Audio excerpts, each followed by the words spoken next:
Welcome to another edition of Smart Chat. Hope all is well. Thank you for watching, liking, subscribing to this channel. If you haven't done so, please do so right now. Do want to give you my thoughts from Raw. And Raw being from April the 11th of 2016. These thoughts are in obviously no particular order, and I welcome your thoughts, your comments in the section down below. It's the little things that matter with me. And Sheamus attacking Roman Reigns. Chops across the chest. The chest that is protected by Roman Reigns' chest protector. It's the little things that matter. What matters to me too is that there's a lot of tag teams, coming up.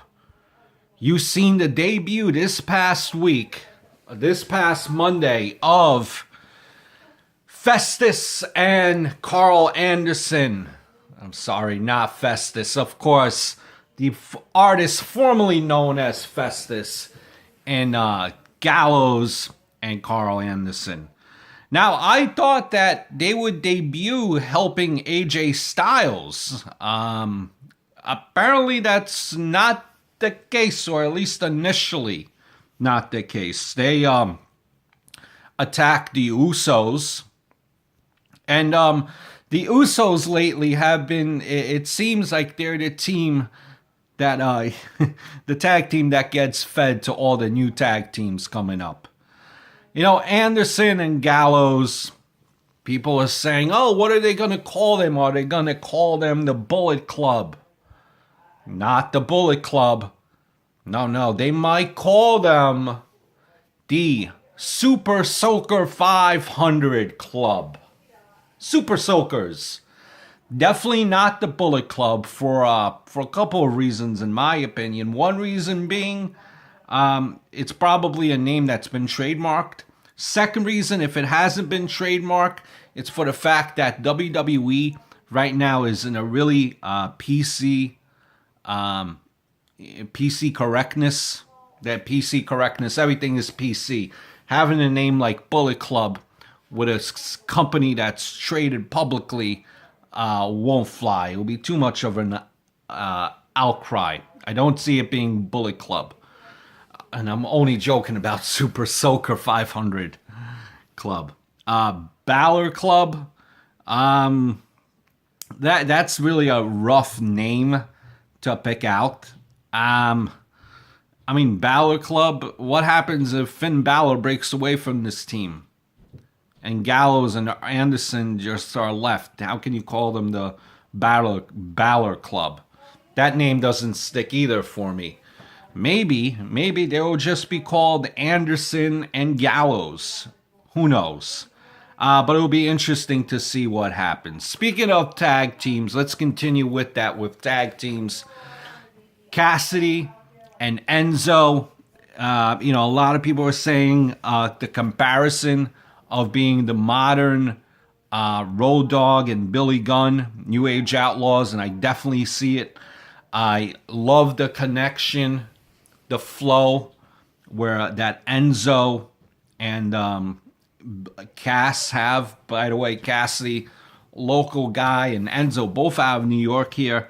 Cassidy actually went to our high school, like a rival high school. That was a rival high school of mine. So he's really a local guy. You want to see him succeed.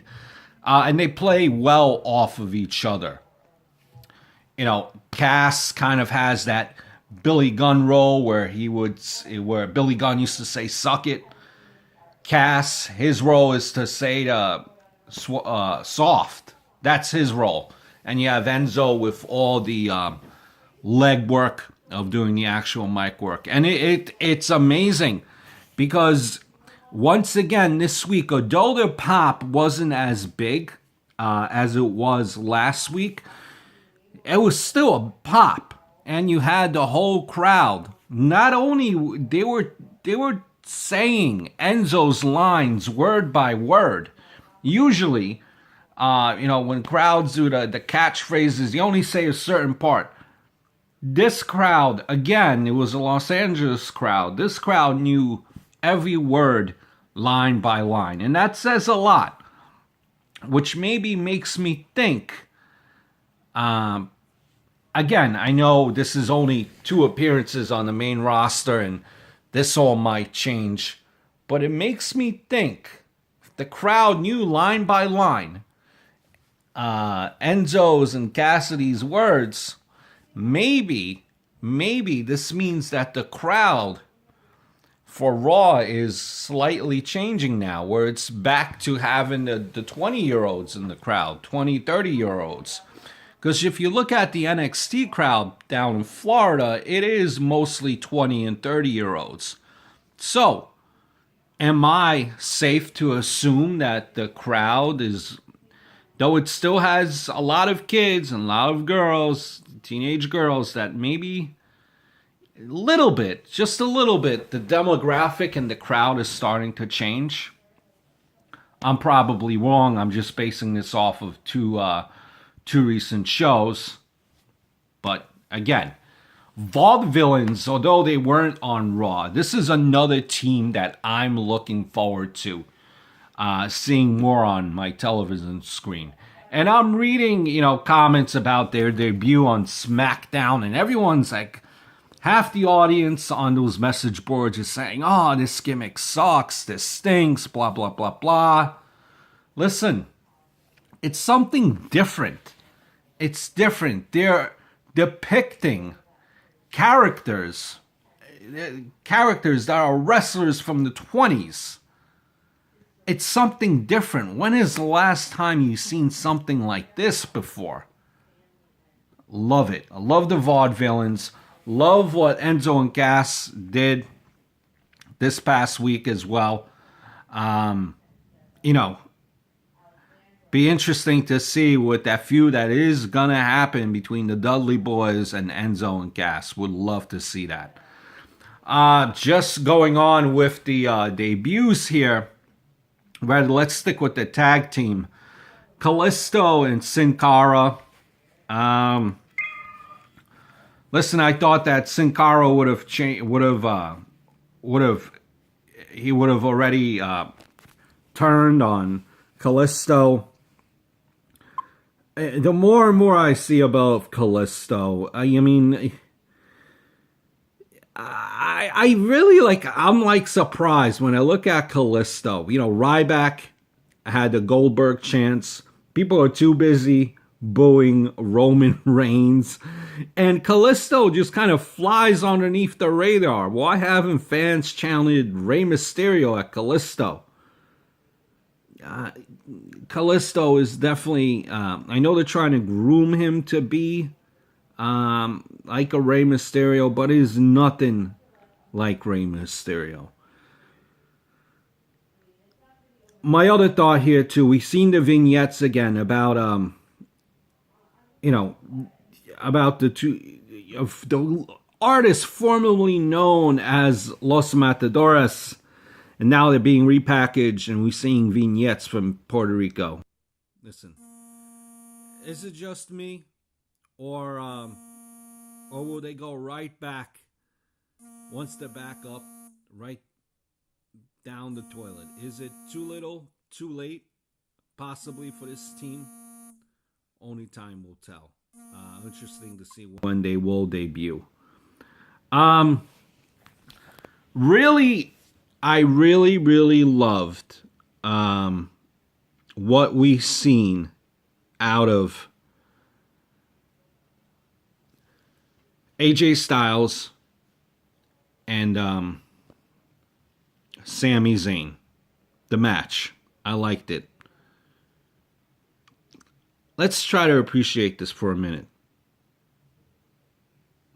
I would have marked out, honestly, if they started a match with a handshake and ended it with one. But again, all well. At least this is the closest thing we got.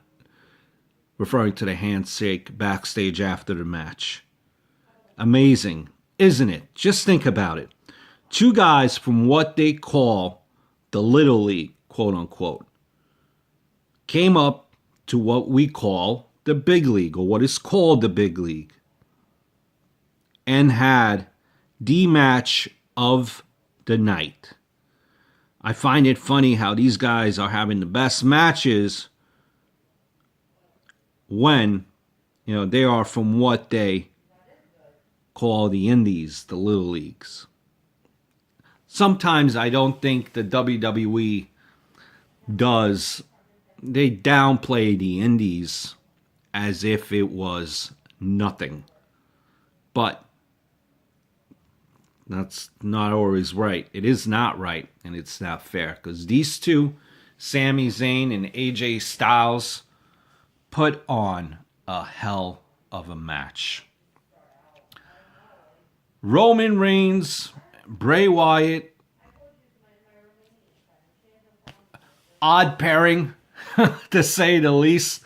When Bray Wyatt said in the beginning, trust me, Roman, you could trust me, I had shades of Jake the Snake Roberts running through my mind. I think, honestly, that they might be looking to turn the Wyatt family, if not face, but like a kind of in the middle tweener. I think they have too many heels as a tag team right now, and I think they'll be the ones to turn face. I think obviously Gallows and Carl Anderson, they're on the way in. They're going to be heels. You have a lot of new tag teams recently come up. So you just got to even things out. And believe it or not, I see the Wyatt family being semi-faces. Do you agree with me on that? People are complaining about Dr. Phil being on the TV screen. Guest host. Well, let me tell you something. Dr. Phil got a better promo than a majority of the athletes in the back. Ric Flair, I don't know about you guys, but whenever Ric Flair speaks, something is missing. Like, Ric Flair has lost a lot. Charlotte Flair has been doing better as far as the mic. Summer Rae, actually, in the ring, she's not bad. Not as bad as she was before. Right? Just I thought, give some props, respect to Summer Rae. Last thing here, before we part our ways. Dean Ambrose, the Lunatic Fringe. That's the nickname he's given. The Insane. Ambrose Insane Asylum, is it?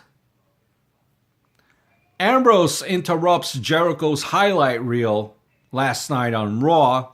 The lunatic. The crazy man. And what does he do? He gives a plant. A plant. Question, what exactly does Dean Ambrose do that is so crazy? Lunatic Fringe. He doesn't win feuds. That's for sure. But he gives plants. Plants. He rides subways, and I just don't see it. I was doing comparisons at first, reminds me of Brian Pillman and Hot Rod, but it doesn't seem that way more and more as weeks go by. What exactly is crazy about Dean Ambrose? He seems calm more than anything. Definitely not a crazy man. Crazy guy brings a plant. Dean Ambrose is more like a class clown type of guy. Frat guy. Party guy. Definitely not the Lunatic Fringe. Just want to touch on the Wyatt family again. And I only tie this in. Blackjack Mulligan passed away this past week.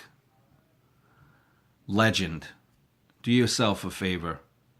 Check out clips of Mulligan. You know, this family is around the sport forever. Barry Windham, Mike Rotundo, his grandkids now. But check out a segment that wasn't on very long for our WWF programming. Barbecuing with Mulligan, or Mulligan's Barbecue. Something to that effect it was. Good segments, good interviews. My thoughts from Raw this past week. I hope all is well, and I look forward to speaking very, very soon.